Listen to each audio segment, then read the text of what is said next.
Assalamualaikum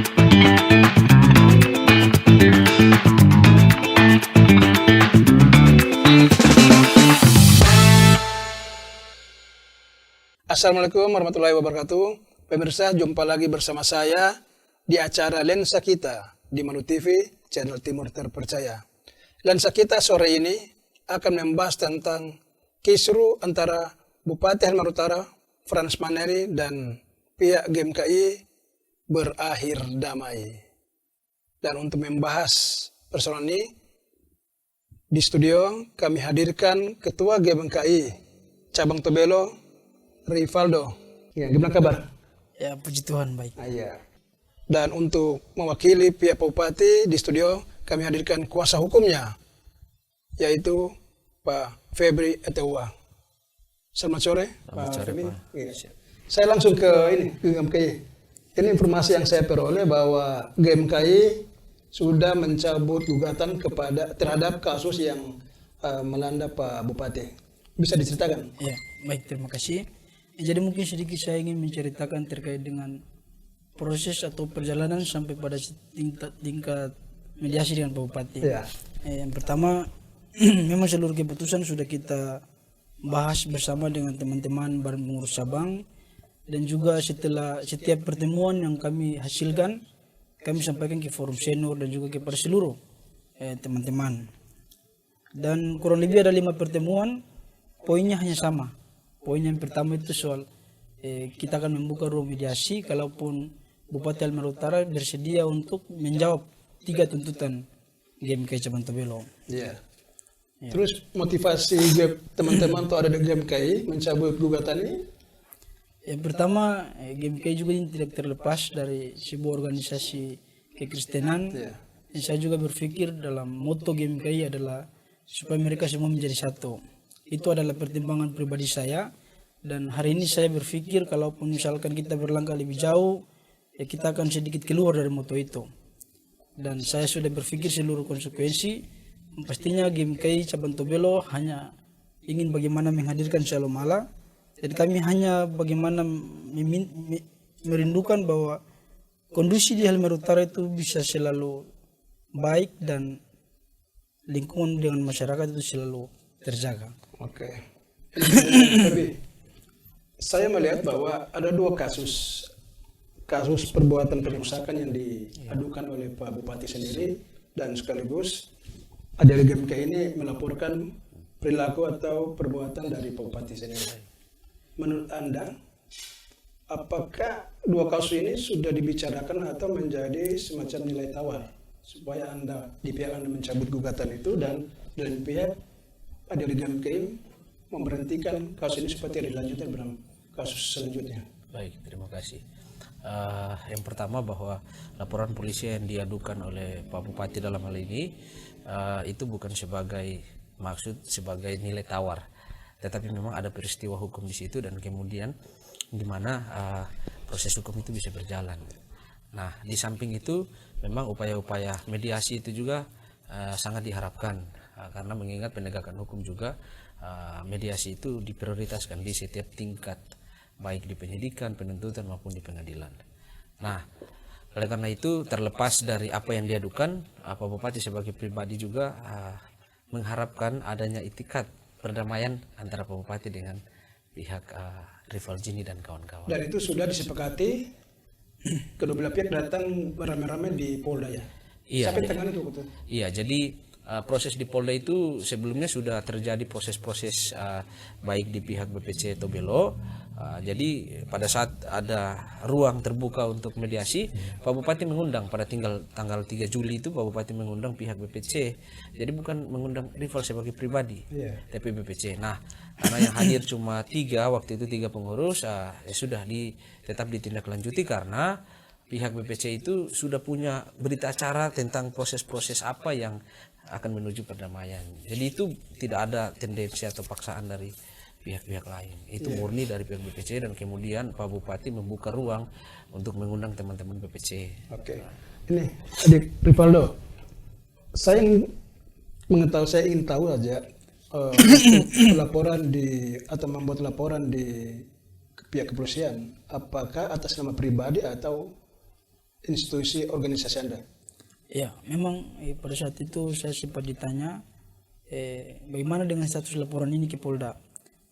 Saya mempertimbangkan semua hal dan saya berpikir kalau misalkan organisasi ini kedepannya kalaupun terjadi apa-apa akan membias atau tidak tahu siapa yang akan bertanggung jawab. Karena kebetulan saya juga merupakan salah satu korlap pada aksi waktu itu dan saya juga ketua cabang GMKI, makanya saya memutuskan untuk menjadi laporan di Polda itu atas nama saya pribadi.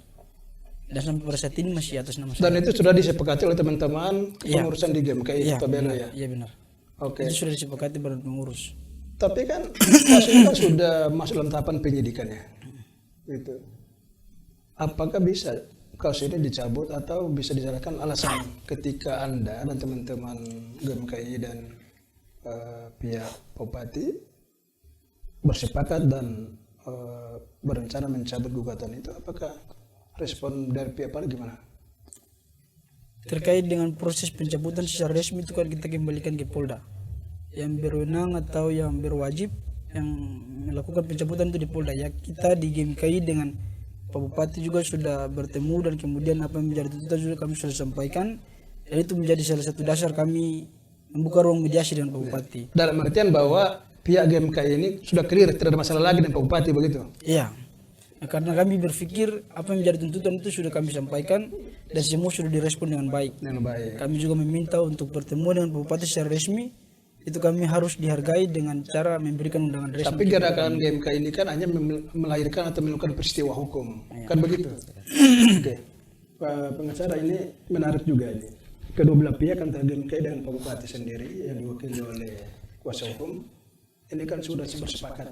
Tetapi ada pihak dari pengacara dari GMKI menganggap bahwa persoalan ini belum tuntas. Menurut Anda seperti apa?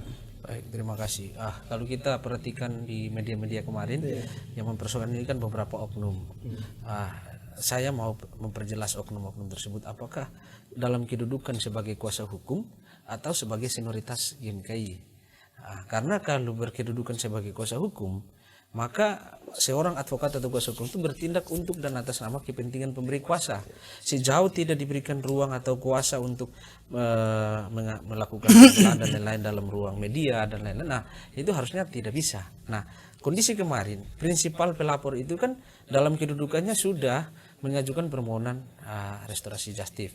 Harusnya sebagai kuasa hukum itu memperhatikan hal itu, bukan melawan balik. Nah, kalau kedudukannya sebagai senior, kapasitas dalam proses hukum ini apa?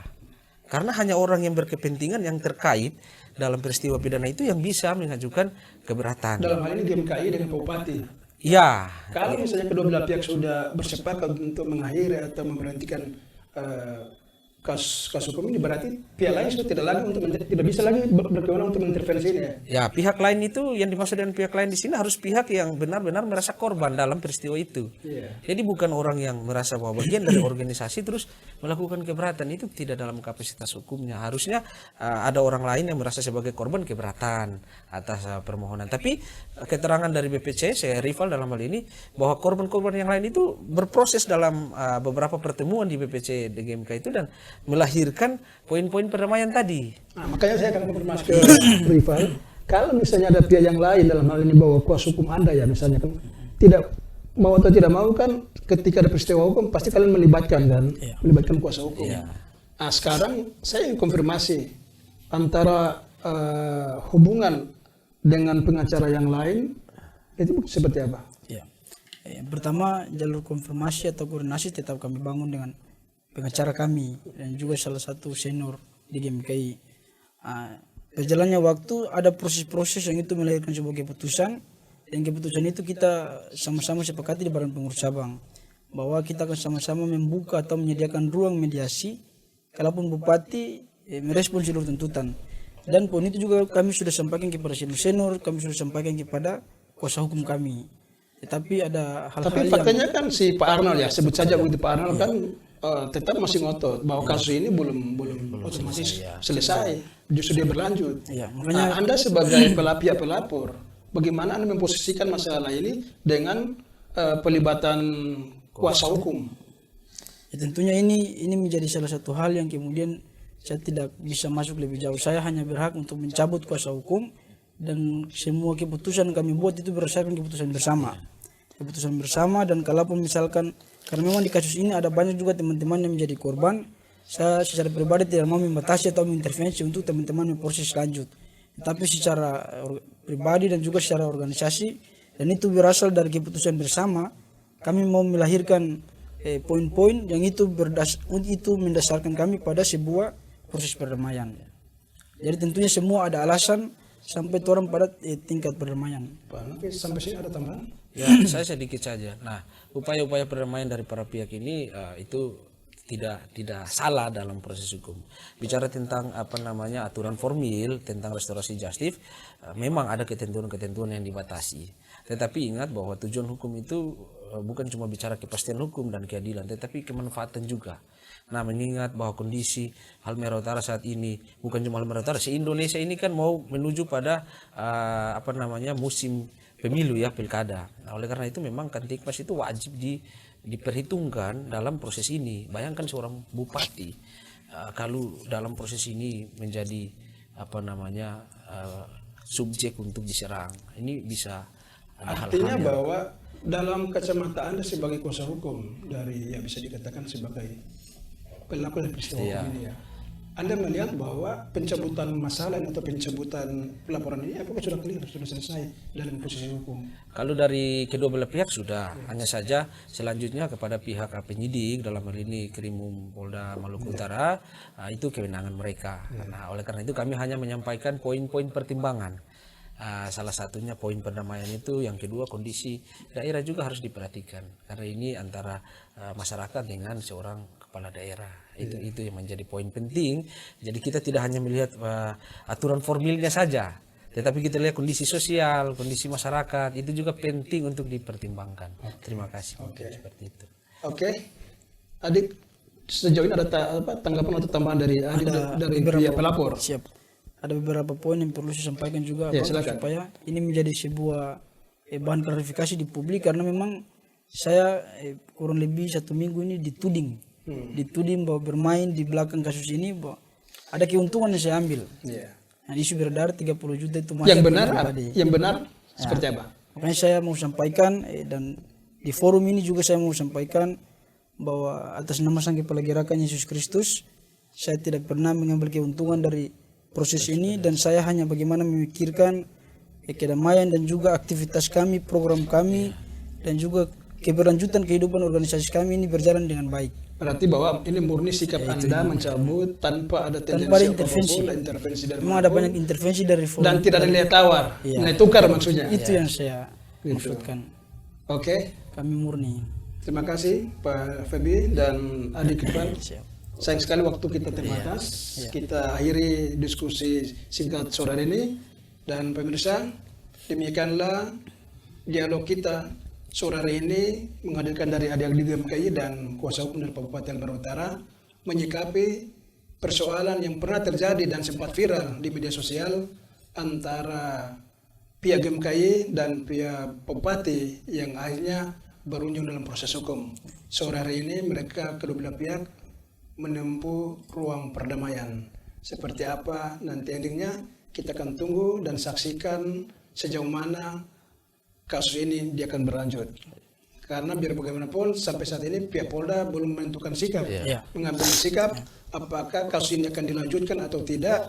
Itu nanti kita akan tunggu endingnya seperti apa. Demikian pemirsa, Assalamualaikum warahmatullahi wabarakatuh. Waalaikumsalam warahmatullahi wabarakatuh.